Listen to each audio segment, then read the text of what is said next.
বিশ্বের কোটি কোটি মানুষের কাছে লিওনেল মেসি মানে ফুটবলের শ্রেষ্ঠত্বের প্রতীক। মাঠে তার বাঁ পায়ের জাদু, অসংখ্য রেকর্ড আর বিশ্বকাপ জয়ের গল্প আজ ফুটবল ইতিহাসের অংশ। কিন্তু এই আর্জেন্টাইন বিশ্বতারকার সাফল্যের নেপথ্যে ছিলেন এমন একজন বাবা, যিনি একেবারে শুরু থেকেই ছিলেন তার পথ চলার সঙ্গী। ৬৮ বছর বয়সে সেই হোর্হে মেসির মৃত্যুতে শেষ হলো এমন এক অধ্যায়, যার সঙ্গে ওতপ্রোতভাবে জড়িয়ে আছে ফুটবল ইতিহাসের অন্যতম সেরা তারকার উত্থান। মেসির কোটি কোটি ডলারের চুক্তি, কেরিয়ারের বড় বড় সিদ্ধান্ত কিংবা বিশ্ব ফুটবলের আলোচিত দলবদলের আড়ালে গুরুত্বপূর্ণ ভূমিকা ছিল এই মানুষটির। কিন্তু হোর্হে মেসির গল্পটা আলো ঝলমলে স্টেডিয়ামে নয়, শুরু হয়েছিল রোসারিওর এক সাধারণ কর্মময় জীবন থেকে। ১৯৫৮ সালের ১ জানুয়ারি আর্জেন্টিনায় জন্ম হোর্হে মেসির। একসময় রোসারিওর এক ধাতব কারখানায় দিনের দীর্ঘ সময় কাজ করতেন তিনি। ভোর ৪টার দিকে বাড়ি থেকে বের হতেন, ফিরতেন রাতের খাবারের সময়। বাবার সে কঠোর পরিশ্রমের স্মৃতি আজও লিওনেল মেসির মনে অমলিন।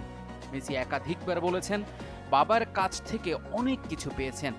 তার কর্মনিষ্ঠা, দায়িত্ববোধ আর পরিবারের জন্য নিরন্তর পরিশ্রম সবই ছিল মেসির বেড়ে ওঠার নীরব পাঠ। রোসারিওতে মেসিদের জীবন ছিল ৮-১০টা পরিবারের মতোই সাধারণ। সেখান থেকে শুরু হয় লিওনেলের অসাধারণ যাত্রা। স্থানীয় ক্লাব গ্রান্দোলিতে ফুটবলের হাতে খড়ি। এরপর নিউয়েলস ওল্ড বয়েজে শুরু হয় তার আরো বড় হয়ে ওঠার গল্প। কিন্তু প্রতিবার সে আলোয় হঠাৎই নেমে আসে দুশ্চিন্তার ছায়া। শিশু বয়সে লিওনেল মেসির শরীরে ধরা পড়ে গ্রোথ হরমোনের ঘাটতি। চিকিৎসা ছিল ব্যয়বহুল। মাত্র ১৩ বছর বয়সে বাবাকে সঙ্গে নিয়ে রোসারিও ছেড়ে স্পেনে পাড়ি জমান লিওনেল। নতুন দেশ, নতুন জীবন, আর একদিকে ছেলের চিকিৎসার বিশাল খরচ। সেই কঠিন সময়ে বার্সেলোনার সঙ্গে আলোচনার মূল ভূমিকা রাখেন হোর্হে মেসি। তার চেষ্টা ছিল একটাই, ছেলের চিকিৎসার দায়িত্ব যেন ক্লাব নেয়।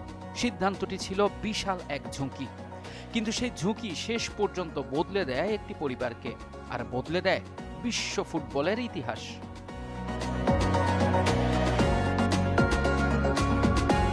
বার্সেলোনা যুব দল থেকে মেসি যখন দ্রুত উঠে আসতে থাকলেন, তখন বদলে গেল হোর্হের ভূমিকাও। তিনি আর শুধু বাবা নন, এজেন্ট হিসেবেও শুরু হলো তার নতুন অধ্যায়। এজেন্ট হিসেবে পূর্ব অভিজ্ঞতা না থাকলেও সময়ের সাথে ফুটবলের ব্যবসায়িক দিকগুলো শিখে নেন হোর্হে। চুক্তি, স্পন্সরশিপ, বাণিজ্যিক সমঝোতা, মেসির পেশাগত জীবনের গুরুত্বপূর্ণ বিষয়গুলোতে হয়ে ওঠেন অন্যতম প্রধান ব্যক্তি। ছেলের ক্যারিয়ারের সবচেয়ে বড় কিছু বাঁকে হোর্হে মেসির উপস্থিতি ছিল স্পষ্ট। ২০২১ সালে বার্সেলোনা ছাড়ার নাটকীয় সময়ে আলোচনার টেবিলে ছিলেন তিনি। এরপর প্যারিস সেন্ট জার্মেইতে মেসির যোগ দেওয়ার আলোচনাতেও ছিল তার ভূমিকা। আর ২০২৩ সালে মেসির ইন্টার মিয়ামিতে যাওয়ার পথ তৈরিতেও গুরুত্বপূর্ণ আলোচনায় ছিলেন হোর্হে মেসি। মাঠে লিওনেল মেসি ইতিহাস লিখেছেন, আর সেই ইতিহাসের নেপথ্যে নীরবে নিজের গল্প লিখে গেছেন তার বাবা হোর্হে মেসি।